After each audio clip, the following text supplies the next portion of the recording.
one of the most powerful things is that this group of students is creating our future, and their legacy isn't just about ROI making money, but actually making better lives for their families, our communities, and the world. And I think how do we empower that human possibility is, I think, what we have the opportunity to do together. And so keeping those perspectives of the voices of students who want to drive their own learning. I mean, Maria, who is looking at how can I make learning work for me at my pace and my schedule, getting credit for what I know, taking my transfer credits, and allowing me to continue learning.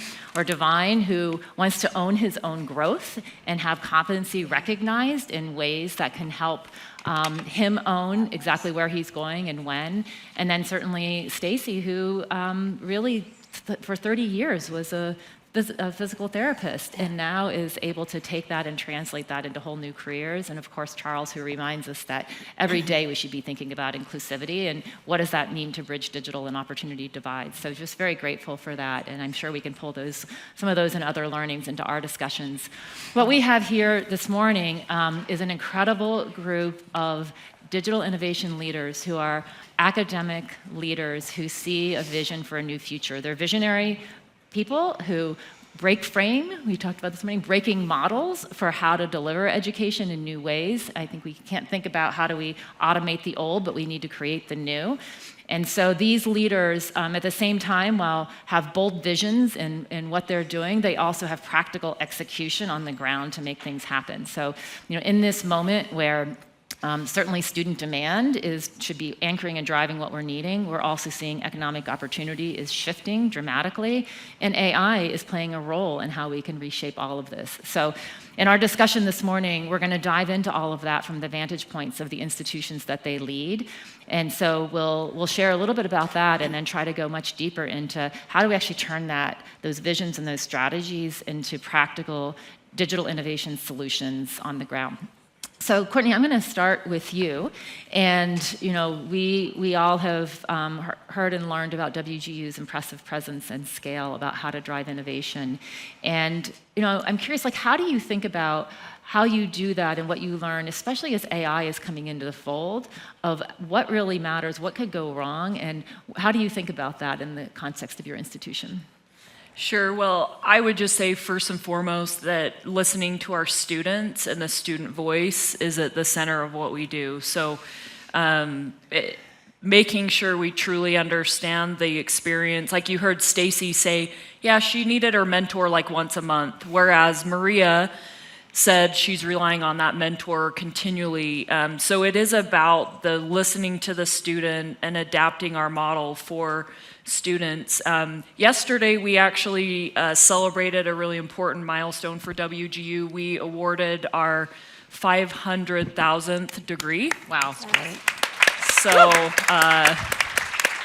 that we've been watching our counter and looking forward to celebrating that. But it's not about the number, it's about each and every individual student. As you heard, each one of these students comes from a really interesting journey. And I think each one of our institutions is about really focusing on the one and honoring them for who they are, what is their starting point, what do they need, how do we adapt the experience to each student. And I think this inflection point that we have with AI just further illustrates that need for us to truly understand each and every student and being able to pull in various data points, stitch data points together, and have these very holistic data-informed profiles of our students that will give us more leading indicators, and so we can do proactive outreach. So it is about the personalization. It's like, I think AI enables us to get rid of the average student. If we're all designing for the average student, no one wins. And so in understanding the individual student, what are their needs, and designing for that in terms of the curriculum, the student journey, the portals, the instruction, et cetera, is where we've got to go and focus. Great. No, thank you for that, Courtney. Sort of a holistic approach to thinking about how do we design and support the learner journey in all different forms. Ajita, on to you. So you are president of Calbright and lead non-credit degrees, or non-credit programs across California. So tell us a little bit more about what that means, especially as it relates to data and outcomes for economic mobility.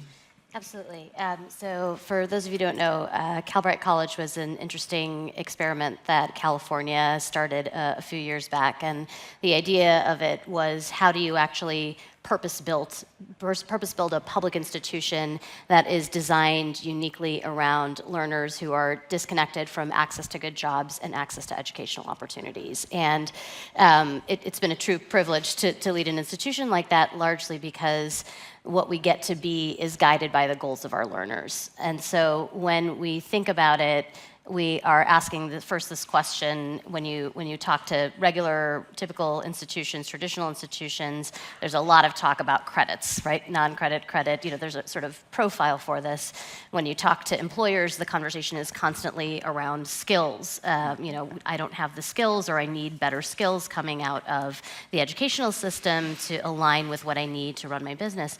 And when you talk to students, the conversation is about value. So in every moment, they are looking to understand not just what that dollar labor market outcome is, and you kind of heard that from the last panel as well, but how does this experience leave me better off in some way? And so the value to our learners, I think, anchors a lot of how we've been able to build the institution. It is a competency-based educational institution. It is asynchronous, and it is 100% online. And normally, those are design knocks against a particular model. But I highlight those things because those are the essential conditions that our learners tell us they need. Mm-hmm. So when you ask our learners what they needed most and what benefited them most, why this opportunity was possible for them, it was the flexibility. We learned very quickly on flexibility without a net is extraordinarily challenging for an individual who's juggling multiple life responsibilities in their life to have to self-manage. And so how do we pair that with structure? So creating the conditions for learning are an essential part of driving the outcomes around economic mobility that are the reason that our learners come to us. And also looking at outcomes of economic mobility from the lens of the learner. So really, truly understanding, absolutely, there's a wage premium opportunity there that is part of what they're looking for. But increasingly, as we see opportunities in the labor market change, we're not just training for single vocations or occupations. We're training folks and supporting folks to gain the skills that they need to navigate what is next for them in their first job, in their next job, and ultimately on the career trajectory that's going to be imposed upon them. So our learners tell us, and the most compelling things are not the $5 an hour annual wage increase, which is basically the equivalent of $8,000 annually, or the cost of a healthcare premium in California. Yes, our students are those who complete are accomplishing that. But what's more interesting is underneath that, they are leaving our institution feeling more confident about their ability to learn, right? More confident about the skills that they've gained and the preparation they have for whatever they do next. And so I will say, I'll stop there, but that's a huge part of the impetus for where we're moving next in terms of what we'll offer our students in the institution. I can't not ask, is red Calbright's color? Because this is a fabulous suit. There's a little red crimson. There's Calbright? a little red star. Okay. So it's blue and gold, and then the little red star. We're just making sure everyone in the audience is paying attention right now. This looks like WGU blue to me, though. It does. Okay, It's a just perfect checking. Pantone color, WGU. Wonderful. We're blue too. Yes. Yeah. So Kate, tell us more about Rio de Salado as president. I mean, you have 40,000 students that you educate, and you've been doing this for decades, and you see indicators of student success, but often not kind of in the way that you need as you look at your vision going forward. So tell us a little bit more about Sure, work. thanks so much, Stephanie. I feel like we have some alignment with Calbright for sure, well, all of our institutions, I guess. We're an interesting institution because we were formed to figure out what keeps students out of higher education, out of post-secondary education, and how can we remove those barriers? And hence the name Rio Salado, like the Salt River. We go around objects and cut through barriers to bring more people into having access to higher ed. Similar to our sister institutions up here, we also know that access without holistic support is not really access. It's setting people up to not complete. And so when we look at our learners and we look to the future of where we're going, we have roughly about 25,000 of our learners are in an online asynchronous model. Generally, we have weekly start dates because I think we all know that an adult learner who is working, who has family, they miss that September deadline. Waiting 5 months doesn't work, right?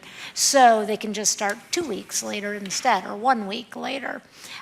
So in that model, thinking about how you provide all of those supports to students at a distance has been kind of at the heart of the work we do, right? It's in our fabric, and they're shaking their heads because it's in their fabric too.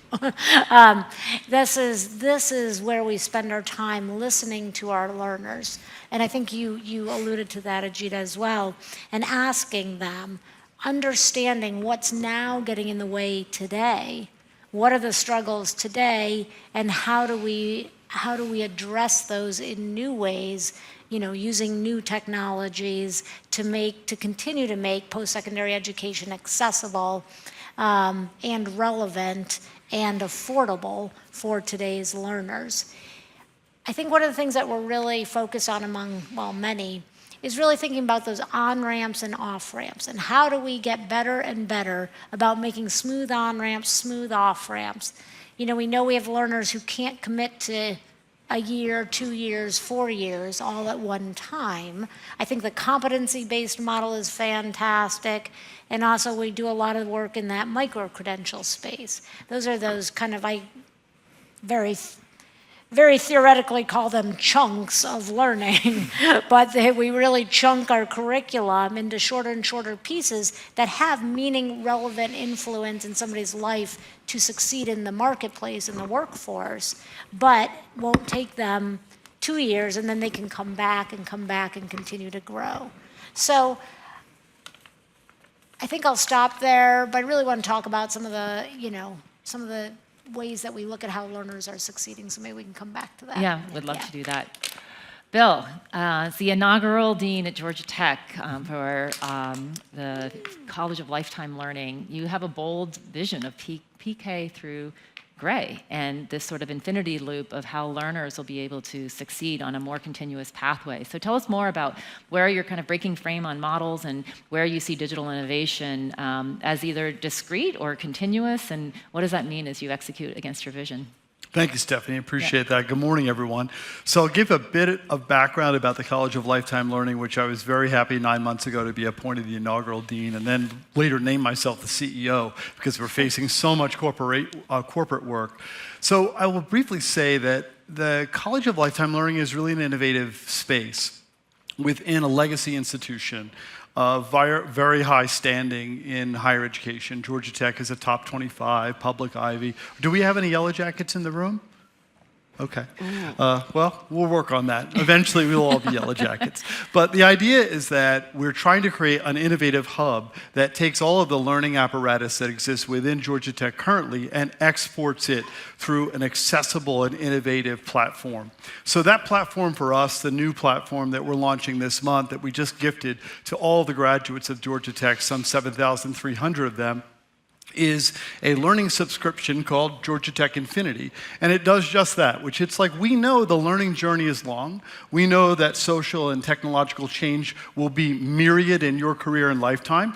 And we're building a learning solution for you that will last throughout that entire period. So we're making a promise, not 4 years and a handshake and good luck with that, which most of us in the room, that's what we got from our higher education experience, but a guarantee to be a lifetime learning partner to our graduates, to our alum, and eventually to the world. So that's the big picture of what we're working on. In terms of the elements of it, we're looking at how do we build out, as you said, the ramps and the pathways onto this platform and off of this platform into other providers' platforms.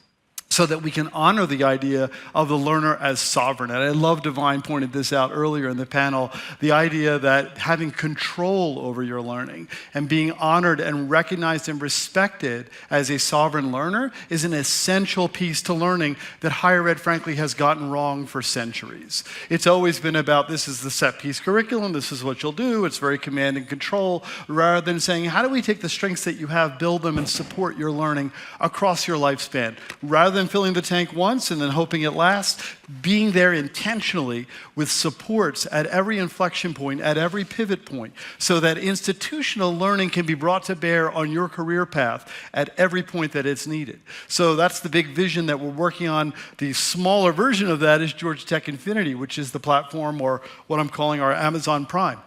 So it's the platform of platforms, the thing that will drive all of the learning of Georgia Tech and export it first to our students, our graduates, and then eventually to our alum, and then eventually to the world. That's the big vision. Right. Very inspiring. So let's start breaking that down a little bit. Let's start with a competency-based education approach. So maybe to you, Courtney and Ajita, how do you think about what you need to effectively deliver competency-based education in this continuous learning environment where things like evidence are really key to do, and sometimes it's hard to tell what works and what doesn't. And I know I saw some of your team members, Courtney, present and share a little bit about like really deeply embedding that in the context and having context-based metrics to be able to figure out what you're pulling in and out.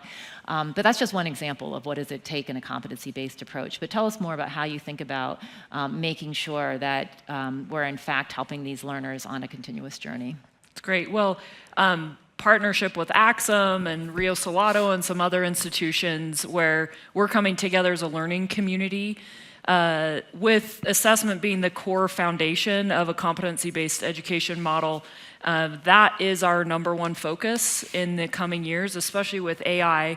Our approach is that every one of our students should be very versed in lots of different AI tools, and in fact, be using those as they learn, as they produce projects and simulations and portfolios that they can present to employers.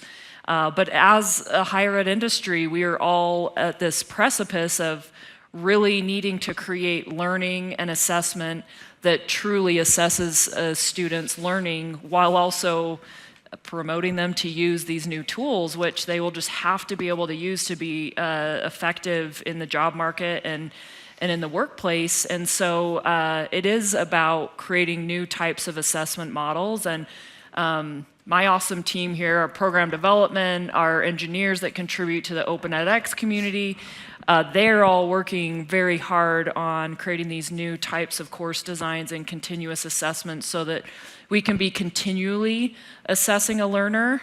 We know that certain student segments that come to WGU are great with a culminating objective assessment or performance assessment, and then we have other student segments who may become younger, less prepared, less work context in the area, and they will benefit from more continuous assessment throughout and producing more portfolios of projects and things that they can present in the workforce. So it is assessment in the age of AI, and we have to start designing differently.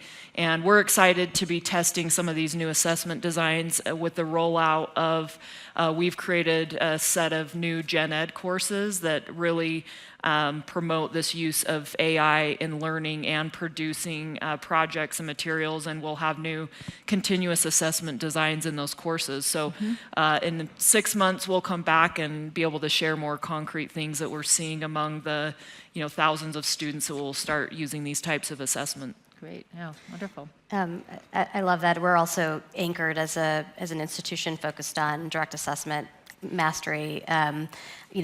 Kind of that sub-course level is what the more interesting part of the conversation is. At a high level in traditional models, we talk at a high level about student learning objectives, but actually getting to map and assess individual competencies and having that as the grain side or as the unit of measurement by which we're understanding and measuring how learning is occurring and whether learning is occurring, and instrumenting that in our infrastructure and data, not just how we look at end of course evaluation or end of program evaluation, but how does that actually get get built into a strong feedback loop that allows us to continuously improve and evolve the learning experience itself.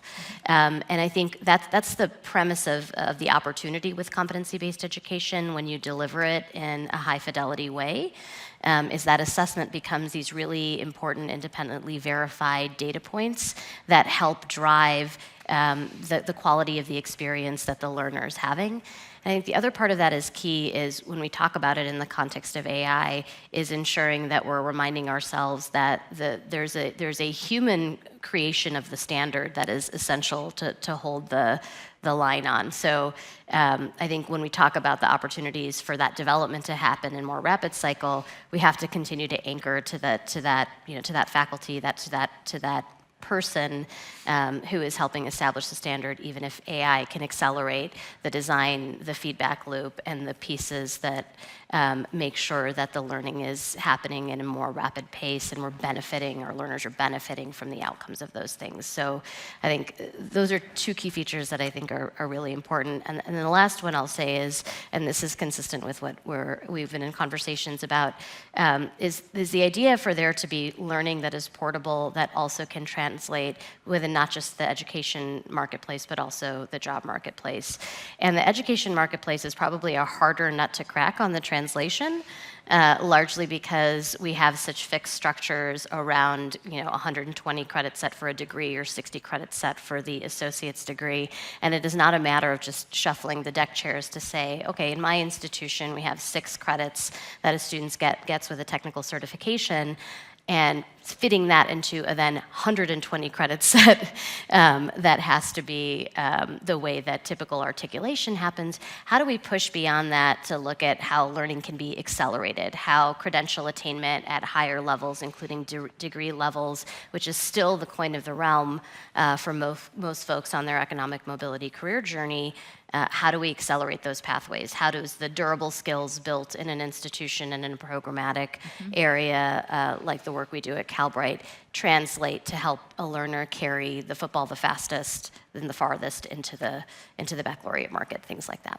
Yeah. I wanted to just give one concrete example. We've taken all of the data from our previous students and with the help of AI and a multi-agent model, created a student segmentation model where we know that WGU students are in one of these 10 segments, and predominantly online was built for working age adults. So we call those our trailblazers. That's like Stacy on the student panel. She came to WGU, long career. She's making a career pivot, et cetera.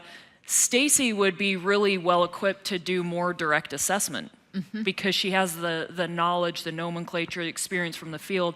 Whereas our students, maybe more like Maria, who are younger, who have tried different career paths, continuous assessment would probably fit more for the course and assessment design for Maria. So I think that's what we have to get to. I just wanted to give that concrete example in the context of the student panel of the different types of assessment design that I think we have to move towards, that AI does enable as we get to know our students much better and then design for them. Yeah. It's very helpful. Yeah. Could I just jump in there quickly? So the whole problem with assessment has always been wrong, which is always faced the sort of keeper of the knowledge vis-a-vis the student. And what we need to do is flip that script so the students are empowered to learn as they go rather than wait for someone to tell them that they have learned. The wisdom of an Uber driver this morning, Mark and I were talking about this on the way over. In fact, is he here? I invited him to join the panel because he had such great insight. He's like, you know what I most learned in college? He's like, I learned how to learn. I'm like, that's exactly it, right? So he got the right takeaway, despite the model that was not intended for that. But the value of the assessment system that gives a mirror for the student to learn from themselves, the metacognitive space, that's the value. That's what we need to invest in. And at the same time, the traditional model keeps digging while they're in the grave, right? So Harvard this morning, you may have seen the piece. They're quite proud of the new system they've come up with, which is limiting the number of A's that can be given in a course, right? So some people must fail in order for some others to succeed. Again, it's the wrong way to think the problem. It's false scarcity. The whole system is built on that wrong premise, right? It's things are limited, we can only give them to certain people, and only the most capable people shall receive them. That is the wrong way to think about higher ed across the board. And yet it's pernicious. And we have to actively undo it through accessibility, through assessment that makes sense to the learner, to building the learner's ability to learn. Like all of these things that we know are not embedded in the old system. And frankly, the old system must be inverted. It's not going to work on the old terms. So, Yeah, sorry, and I think too we much see coffee. that. We see that, right, in the whole movement with YouTube learning, right? Like that learners know they can just go and learn for themselves, and it doesn't have to be the model that you're describing. Yeah. So, and I think AI is going to really empower that democratization of learning for learning and success for success. Yeah. I- Well, and go what ahead. I love, oh, go ahead, Ajita. I just Yep. want to add one more thing to it, which is, but the validated part of the learning is important and essential, largely because what we're ultimately trying to re-signal, especially when we're talking about an economic mobility journey, is what signals are sent to the decisions that are being made on that side, on the demand side. So like how a hiring manager views the demonstrated mastery of skills is more critical than the piece of paper we give as an educational institution. And I think if you take the posture as an educational institution, because that's your learner goal, that's also what you're supporting and driving towards, that becomes an essential part of how we look at. We can modularize it different ways. We can badge it. We can certificate it. We can have an industry recognized credential sometimes. But largely, it is going to have to be these new signals that have a little bit better translation in that kind of two-sided marketplace. Yeah. Well, and Just kidding. No. Totally kidding, Stephanie. Well, I was coming to you. So, I mean, what I'm hearing is there's this tension between how do we improve what we have and how do we break frame to create what we need for tomorrow. And I think all of you are in leadership positions where we've purposely chosen to lead in places that are willing to kind of break frame a little bit, but still be connected to where we are today. And I mean, I think that's really valuable for all of us as innovators to be thinking about, because we have to help create the structures and the infrastructure for that to happen, because there's so many fragmented pieces. I mean, I've heard each of you separately saying, we've got all these different point solutions, or I'm trying to connect my employers and what they want and need for skills as it relates to curriculum and jobs, and do that more dynamically. I think we can kind of paint that picture of like what the vision is, but then making it a reality, I think, is very hard to do without the right system structures and programs. So, I mean, maybe back to you, Bill, and then hear from you, Kate. I mean, you talked a little bit about kind of hubs that connect employers and educators and students in new ways. How does that happen? Like, what do you need? Like, what do you need from this community to make that happen? And then the same with you, Kate. I mean, you talked a little bit about, let's come back to student success in this moment. So tell us more. Yeah, I'd say building it with an intentionality to design the learning so that the end users or potential end users are kept in mind in that learning process. That's essential. And it's like Western Governors does with respect to bringing in people from corporations and other institutions into the curriculum design. That's exactly what we're doing in our redesign of online master's programs at Georgia Tech. So bringing them in the front door and saying, what do we need to do, and what kind of problems and projects do you have? So you can use us as a point of talent recruitment rather than the old model, which is we'll produce something we think you might need and we'll hope to see that it lands, and if it doesn't, don't come back for the money back. Like, thanks for that, right? So that's the old model. It doesn't work. It never really made sense. So trying to design intentionally with that built in, we're trying to build 200 atria around the world where we'll get in touch with the regional economy, and we'll build out the kind of talent pathways and pipelines that they need to support that work and become a learning leader in the regions around the world where our work really can make a difference. And this isn't just about Georgia Tech. I think this is where the whole field needs to go. So I could say a lot more about it, but I'll stop there. I know the other panelists do too. So. Yeah, I like that, Bill. Because I feel like we've tried to do that forever in higher ed, or in different sectors at least of higher ed, where we really do try to get to the employer, and how do we bring the employer to the table and bring our faculty to the table and really create kind of, thought leadership around both the I don't know what we call them anymore, the skills for the job as well as the durable skills, right? And what's needed in the workplace. And we all know, we talk about the durable skills now, but we know forever, I feel like I've been in higher ed forever. I know I look 20, but I'm not. We've heard from employers, right, that could you just send us people who can critically think, who can communicate, who can get along with other people? That is more important than ever. But I do want to talk real quickly, if I can, Stephanie, about, these big pictures that we're talking about and how we're breaking the frame in that. And in that, we also still need to think about how are we making sure every learner is going to succeed. And so really going back to using the resources we have and using artificial intelligence is going to be an exceptional tool for all of us. It is an exceptional tool already, where to help us really diagnose each student, each learner in new ways so that we can hopefully use some of that intelligence to free up the humans to be more and more engaged with each learner, building the belonging, teaching, exemplifying, and being there in very empathetic ways that we heard about from the student panel. We heard about how much that human connection matters, and understanding, using technology to understand where are students struggling. So we just did, we had an Arab cultures class, to give you a very concrete example of this, where we have a one course, many sections model. So all students are taking the same course no matter when they start, when they finish.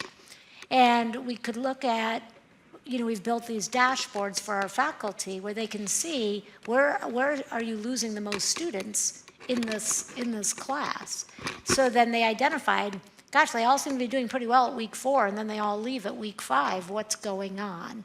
So then they were able to go back in, redesign weeks 5, 6, and 7, and increase course completion by 15%, from 70 to 85.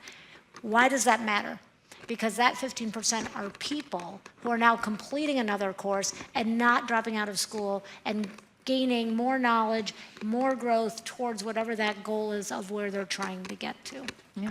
Okay. I would just, one thing that we're breaking the frame on, I love this phrase, Stephanie, that you've been pushing us on, is this notion of having employers at the table. Is like Bill, like you're saying, having industry and employers help us design curriculum just doesn't happen at most institutions. And I want to push it even further, which is this notion that you have to be having one-on-one conversations with employers. Well, they'll often say, yeah, we want like professional students. We want them to have human skills and professional skills, et cetera. One of the things that AI is really good at is scraping a lot of information from a lot of different sources. And actually, if we can build models that are framed with all the right context and what we want them to tell us, we can actually use AI to get massive amounts of employer input, jobs postings. People describe how other people are effective in their roles or not. Like, there's a lot of new ways that we can think about getting employer and expert and industry feedback to be in curriculum. And so those are some of the things we're thinking about as well, is like, wow, how can you do that broadly and even say, you know what, in this region and these zip codes, these other skills or professional focus are really important. So I think with AI, this is another really good use case of where we can use this to help us build better curriculum. And the ROI accrues to the learner, right? Because they get recruited into this program, and now they recognize that they have a landing spot on the other side rather than a hope. Yeah, I would yes and all of that. I think the frame break Plus one. Yeah, absolutely. I don't think the one-to-one, the disconnect, both in terms of the time frame and the quality of the information coming from the employer side, is unreliable on the education design side, and it's not ever timed correctly enough. And so I love that idea, and I think being anchored into that skills understanding and layer of the economic data and of the labor market data is key, and now we have like great data sets around that as well. My frame break is actually on this idea of college as an institution versus college as infrastructure. And we've been increasingly leaning into this idea largely because I was very famously asked this question a couple of years ago, like, when are you done? Like, you say you're this public startup, when are you done? And I thought, oh my God, never, the whole point is that if we have a flexible data architecture and we have a flexible backbone in terms of our technology systems, we have the ability to constantly be frontiering new models. And that's how we get to the differentiation in the models that work for different types of learners. And if we don't look at it that way, then we can't fully have integrated learning and supported experiences, and we can't drive folks to the destination that they're going to, and we can't incorporate that feedback loop or that data loop that's coming from where those results actualized, right? Not just the wage data increase, but is there a feedback loop coming in that is virtuous from the demand side that is indicating that the development of our learning experiences are actually driving workplace readiness for our learners, right? The thing that they want, which is being prepared to secure that job and to thrive in that job. And so for us, I think looking at it that way and asking folks to think about it not as what bucket do we fall in classification as an institution, but rather thinking about it as how do we become this enablement infrastructure to allow folks to acquire the learning, to demonstrate mastery of skills, to demonstrate it for themselves at their own pace, on their own terms, in ways that actually translate into the economic mobility opportunities that they're seeking. Yeah. Well, I love this frame as thinking about education as an infrastructure and what that core layer is, because I do think that's what the Open edX community is all about, and the Open edX platform is let's have a base that we already know. We know there's a lot of things. You're already doing a lot of these things, and yet we just described a bunch of other things that have yet to happen, and how do we do that in a coordinated way that helps move the field? So investing in assessments that can then be brought back and shared through a platform, through a community, the extensions, maybe you have different ways you're using things. We have like an ability to mix and match that infrastructure piece to meet where institutions and learners are, but not institutions alone as silos, as connected into the primary systems, as connected into the workforce systems. And I think where we're sharing these the backbone pieces, but then, as Frank said yesterday, let's innovate on the edges in ways that might help different communities around the world be distinctive, and then others collectively share. And I think those are the conversations we are always eager to have, because I hear the shared mission, and we have been talking about variations of this for a while, but I do think AI helps us with that frame break if we are innovating in new ways, connecting and combining, whereas before we kept doing it in kind of more in the silos, as you were saying, Ajita. We haven't talked about this part yet, and I don't want us to go down a rabbit hole of operating conditions and the regulatory conditions in which we're all operating in. But I will say this, which is I do think that the community aspect, especially in this forum, is critically important, largely because it also de-risks a lot of this experimentation that we have to do as institutions when we're taking the conceptual ideas into actual implementation. And I think that's going to be an important, powerful thing that's going to be necessary to create the larger conditions that have to change in order for more institutions to be able to move in this direction. It takes a tremendous amount of discipline and courage to do this work in this way, particularly because I remember having this conversation with Scott a number of years ago, where he said, you're going to be okay when we were first starting out because people told us in the beginning all the time that we were a failure, right? Even before we started out of the gate. And that's generally been true of anything that is frontiering, right? You're going to lead with your chin, and I would say higher education as a field is fairly idiosyncratic in ways that can make it very challenging if we aren't moving in community. Mm-hmm. If I could add one more coda to what Ajita added, that I think that all of this, not behind an enormous paywall that excludes people systematically, right? I mean, in the higher ed space which I traversed prior to coming to Georgia Tech, it was all about charging more, and it was all about generating revenue, and it was already selling a luxury good. I mean, you're talking about $70,000, $80,000, $90,000 per year. And yet that is the model that many sort of ascribe to. So we've got to rethink that. That can't be acceptable going forward. And I think that's got to be an important piece of the conversation all the way through. It's like Maria said in the previous, the accessibility of WGU was a key selling point, and that's what we drive at Georgia Tech as well. It doesn't have to be, it could be a very high quality, it doesn't have to cost everything that your family has earned up to this point. Yeah. It's And it's critical. why you've seen so many community colleges Yes. move into offering bachelors. Right. Because they do it at a much lower cost point. Yeah. Right, workforce aligned baccalaureates. Yep. I mean, Bill, it's awesome to see you be free and be able to say this, right? Like you've lived in the world of false scarcity, and now it's really cool what Georgia Tech is doing and what you're building. I to was open saying up at Columbia access. too, they just didn't listen to me. They're like, Well, they knew we're I'd glad to eventually see you free now. get out, yeah. Yeah.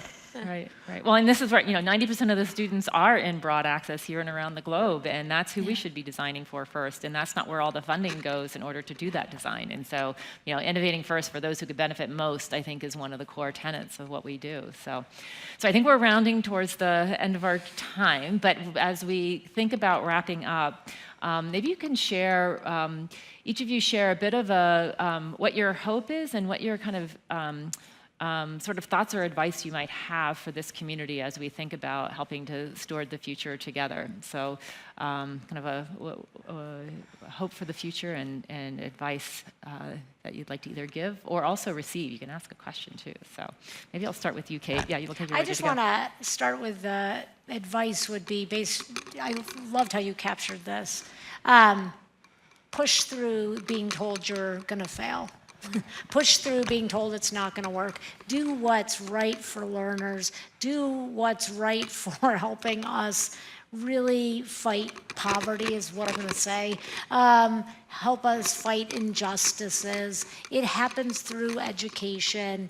And so I'd say that would be my advice, is just face that head on and keep going. Even when you're told you're failing, you're going to fail. You already failed. Just keep going.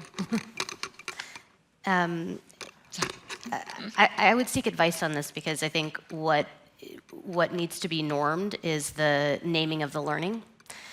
So this ability for us to try the things that don't work and then be public about what hasn't worked.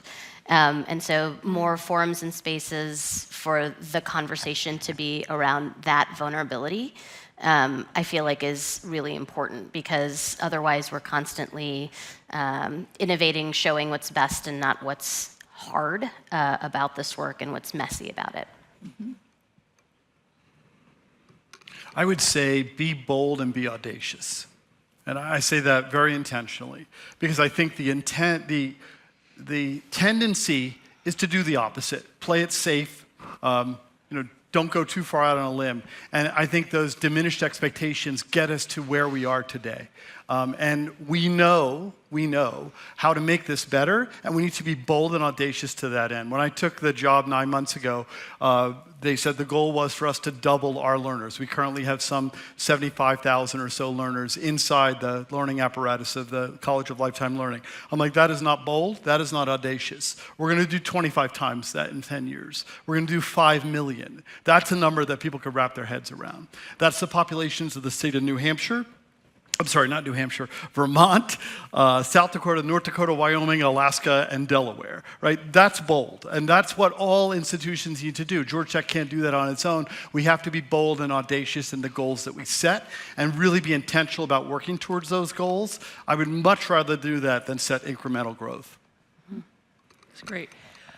I don't know who here saw the recent news story where there was a commencement speaker that talked about AI, and the speaker was booed off the stage. Oh, yeah. So I read that story, and I think this is part of, maybe I'm giving advice to myself, but maybe all of us can think about this, which is, like, we truly are at an inflection point with technology and AI, and I don't think we can assume we know what is going to happen. So the fact that young people in an audience literally boo off the stage a commencement speaker who's promoting AI, but yet we're all here as working age adults trying to make the world better, and we're like, yes, AI. So I keep thinking about two things. One is humility. Yeah. Like, we need to be immensely humble, and we need to be immensely curious, because there's likely going to be things that we need to unlearn. and where we need to be listening to our students, to our learners, and both sides of the aisle, all generations. I mean, this is a societal inflection point. And if we think we know what we're doing and we just keep doing what we're doing, it's not going to go well. Yeah. So let's all be immensely humble and immensely curious and be okay to unlearn some things, to relearn what we need to do, because we have to use this moment to open up access and make opportunity universal. Yeah. No, I appreciate those remarks. You know, and I think as I look around the room, I know many of you, and I've also seen, you know, various presentations and so on over the last couple of days. I know you are all incredible innovators in your own right that are shaping how we're thinking about the future. And I think we need a lot more of that. We need to bring a lot more people into these circles to be not just adding to what is today, but reimagining, like helping Bill and Kate and Ajita and, you know, Courtney and all of us reimagine these bigger pieces, because I don't think that's happening kind of naturally with the systems and structures we have. And that's what's needed in this moment. And I think it goes along with the bolder thinking and the reshaping of ideas, and that together we know there's a lot of pieces that are missing that we need to put together, but how can we work better together in order to do that? Because it's a big vision and it's a fragmented world, and how we can better connect the world in service of the students we heard this morning. I mean, they are paving the way to the future, and we just have to make better highways and, you know, side roads to get to where folks want to go, and not make it so bumpy and disconnected. So that's my hope for the future as well. So join me in thanking our panelists. Really very happy. And I don't know if we had time for questions, or do we have a couple questions out there? Anybody? We have a couple minutes if we want. If not, we can, Juan. I can see everybody. Thank you very much, panelists, for sharing all those interesting insights. This is actually kind of new for the OpenX community to hear the perspective of those of you out there innovating in the higher ed space. So I want to try to bring back the conversation a little bit to our perspective from technology providers and vendors of technology, and ask you, what kind of elements do you think are relevant for the technologies that will support those kind of innovations and transformations that you want to incorporate? Is it the kind of things we're thinking about, are that important to you? Is it open source? Is it cost? Is it scale? Is it interoperability? What kind of features or what's in your wish list for the technologies that will help you get where you want to go? Yes to all of those things. And Right. I mean, scale, accessibility, the ability to do so at quality and make claims that are data supported about that and do research on that. The effort that you're doing around social learning and networking students, that's really critical, because online learning has that challenge, and I think that's really important. So I really think this sort of relationship that we have is an important one, and we need to grow that relationship so that we can help each other think through what are the pieces that are the weaknesses in the current structure that we can make better. I know that's too vague, but I mean, I'd say yes to all of those things and more. I'll put an exclamation point on data. Yeah. Yep. We're Data 100% digital campus, and it is all about the student data and the trust and us having visibility in real-time data. And so amazing vendors, we rely on a lot of our partners in that way. But the future is all about data, because we want that holistic data about our students so that we can be more proactive with leading indicators and proactive outreach. So data, data, data. Yeah. And just to underscore that real quickly, the sovereignty of the learner can't be lost in any of these technologies, right? So it's always got to face back to the learner. And that's often not the way we think of it. We think of it being done to them rather than participating in it, and that's got to be critical to anything we do. And I want to emphasize interoperability, because as I look to the future, I hope that, I've always said at my institution, we're not competing against any other institution. We're competing against the forces that keep people out of education, that keep people held in poverty and other things. So the interoperability, that future state, where we can just make it so easy for learners to travel, to get what they need, where they need, when they need it. So every dollar that we spend on a vendor is student tuition dollars. So one thing we're thinking about is, all the hyperscalers, OpenAI, Anthropic, all of them are like, we want to partner. And I'm asking the question, how many of our vendors actually have AI embedded, and so you are absorbing the token and the usage cost and us using you as a vendor, versus us saying we always have to have all these direct B2B partnerships. So it's, we're really looking at the cost, the usage with lots of students, which tools actually where you're absorbing more cost of AI at scale that then benefits us as an institution by embedding some of those tools in your tools so that we don't have to pay for it directly. So that's one sort of like nuanced B2B to C approaches where Anthropic's more B2B to C, OpenAI is more B2C, and like how do we use that as an institution and vendors? And that's completely separate from the licenses that students we may pay for as part of their educational experience, which becomes an additional fee. So help us lower the cost on being able to use AI through your tools. Great. All right, thank you. Thank you very much. Other questions? I'll say one thing Yeah, too yeah. on the, maybe just last thing is on the data management side of things. I think that's one thing. The exchange of data and the real-time data is critically important for us too, because our whole services layer is also built on top of that. But the question around what the data policies are of a lot of vendors is not transparent and not clear a lot of the time. And so really thoroughly being able to understand that there's on some level some values alignment there, in addition to the functional alignments we need, I think is going to be important because ultimately as higher ed institutions we're accountable for that data. Any other questions? Awesome. Well, you guys did a great job of covering a lot of bases, and thank you, Juan, for that question. I think it really helped to connect the dots and what's really essential for providers, but also vendors who are having these point solutions. They need to work across the system. So, all right, another round of applause for our group. Thank you. Thank you all.